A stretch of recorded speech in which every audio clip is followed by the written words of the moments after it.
जय जगन्नाथ नमस्कार आपण मानक आम स्टोरी टीवी यूट्यूब चैनल ओ वेलकम।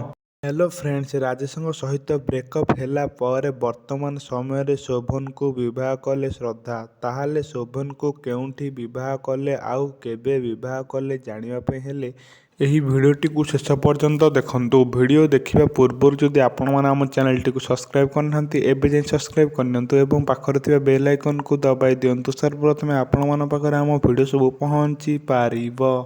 ତ ଫ୍ରେଣ୍ଡସ୍, ଆପଣମାନେ ଜାଣିଥିବେ ରାଜେଶ ଏବଂ ଶ୍ରଦ୍ଧା ପରସ୍ପରଙ୍କୁ ସୁଟିଂ ସେଟ୍ରୁ ଭଲ ପାଇଥିଲେ ଆଉ ଏହାପରେ ବିବାହ କରିବା ପାଇଁ ମଧ୍ୟ ଠିକ୍ ହୋଇଯାଇଥିଲା। ଆଉ ଗତ କିଛି ଦିନ ତଳେ ସେମାନେ ମଧ୍ୟ ନିର୍ବନ୍ଧ କରି ନେଇଥିଲେ, କିନ୍ତୁ କୌଣସି କାରଣ ଯୋଗୁଁ ଦୁହେଁ ପରସ୍ପରଙ୍କ ଠାରୁ ଅଲଗା ହୋଇଯାଇଛନ୍ତି। କିନ୍ତୁ ବର୍ତ୍ତମାନ ସମୟରେ ରାଜେଶ ଲୁମ୍ରାଙ୍କ ସହ ନଜରକୁ ଆସୁଥିବା ବେଳେ ଶ୍ରଦ୍ଧା ରାଜେଶଙ୍କ ସହିତ ବ୍ରେକଅପ୍ ହୋଇପାରେ।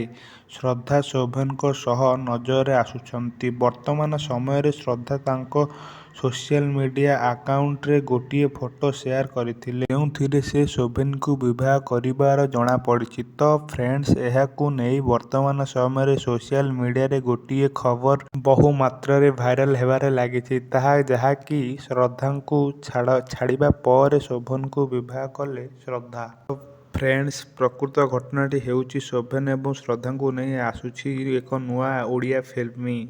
ସେହି ଫିଲ୍ମରେ ଦୁହେଁ ଦୁହିଁଙ୍କୁ ଭଲ ପାଉଛନ୍ତି ଏବଂ ମ୍ୟାରେଜ୍ କରିଛନ୍ତି। ଯଦି ଆପଣମାନଙ୍କୁ ଏହି ଭିଡ଼ିଓଟି ଭଲ ଲାଗିଲା ତାହେଲେ ଆମ ଚ୍ୟାନେଲଟିକୁ ଲାଇକ୍, ସେୟାର, ସବସ୍କ୍ରାଇବ୍ କରିବାକୁ ଭୁଲନ୍ତୁ ନାହିଁ। ରହୁଛି। ଜୟ ଜଗନ୍ନାଥ ନମସ୍କାର।